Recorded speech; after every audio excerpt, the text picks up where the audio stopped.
শুধুমাত্র supreme court নয়, আজ কিন্তু নজর রয়েছে শিয়ালদা আদালত, একই সঙ্গে আলিপুর আদালতের দিকে।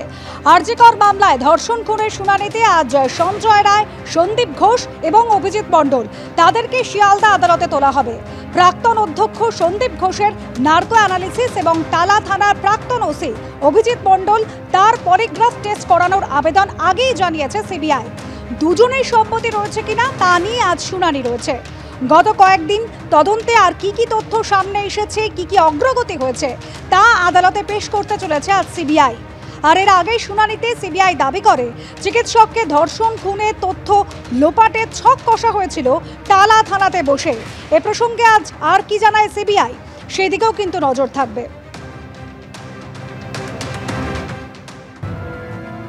RG Kar medical college, Sagar Dutta medical college হাসপাতাল এবং তারপর ন্যাশনাল মেডিকেল কলেজ হাসপাতাল, সেখানেও কিন্তু বারবার করে নিরাপত্তার বিষয়টা নিয়ে প্রশ্নচিহ্ন উঠছে। গতকাল ন্যাশনাল মেডিকেল কলেজে যেভাবে জুনিয়র ডাক্তারদের ওপর চড়াও হলেন রোগীর পরিজনেরা, এমনকি তাদের গালিগালাজ, হুমকি পর্যন্ত দেওয়া হলো, তাতে বোঝা যাচ্ছে আশ্বাসী সার। হাসপাতাল থেকে বেরোলে দেখে নেওয়ার হুমকি পর্যন্ত দেওয়া হয় বলে অভিযোগ। ওয়ার্ডে উপস্থিত 2 ইন্টার্ন এবং একজন পোস্ট গ্র্যাজুয়েট ট্রেনিকে গালিগালাজের অভিযোগ। মত্ত অবস্থায় জুনিয়র ডাক্তারদের গালিগালাজ করা হয়েছে বলে তারা অভিযোগ জানাচ্ছেন।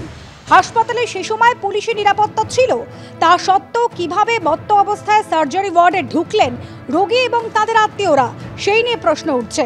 যদিও এই ঘটনার পরে হাসপাতালের তরফে এখনো পর্যন্ত কোনো অভিযোগ দায়ের করা হয়নি। ঘটনায় রোগী সহ 2 জনকে গ্রেপ্তার করেছে বেনিয়াপুকুর থানার পুলিশ।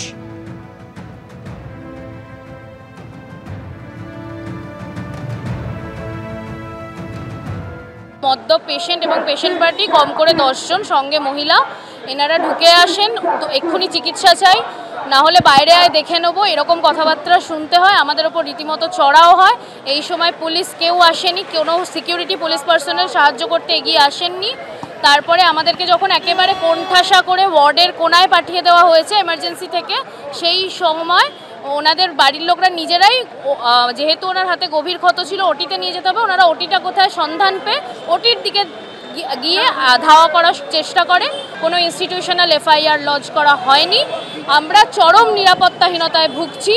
আমাদের একের পর এক সাগর দত্ত, সিএনএমসি, এর আগে কর্মবিরতি চলাকালীন এসএসকেএম এবং পেরিফেরাল বহু মেডিকেল কলেজ, পিএইচসিতে এই ঝামেলা আমরা একের পর এক দেখতে পাচ্ছি। আমরা চরম নিরাপত্তাহীনতায় ভুগছি।